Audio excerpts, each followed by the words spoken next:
I knew that there were large systematic problems like expensive fees, very slow sort of cost to bill people, lots of reconciliation, large systems, no automation. This is stuff that was built in the 70s. So think manual checks, wires, and a bunch of humans sort of chasing down a lot of money, which is the lifeblood of how a company works. And so my realization was blockchain and Bitcoin were transformative infrastructure to society, but most people only were thinking about it on the consumer end.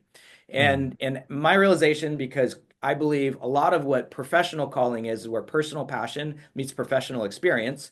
And my realization was my experience was there were broken things on the commercial or the enterprise side. And this new technology was only being applied to the consumer side so far. So today, over 100 million Americans hold Bitcoin.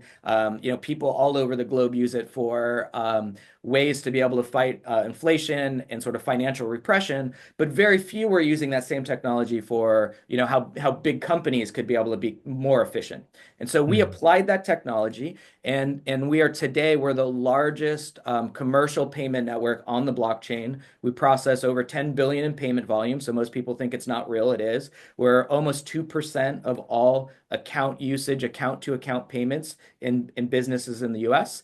And we have about 1 million businesses on platform. So when people think like Bitcoin or blockchain aren't real, what I would say is we have a real company creating real value for organizations, and we're scaling incredibly fast, and we're really eating at the businesses that are legacy financial infrastructure like Visa, Mastercard, sort of the clearing houses like with checks and wires, and we're making companies more efficient, which I think is good for our economy, and that's good for our society, and ultimately good for financial fairness.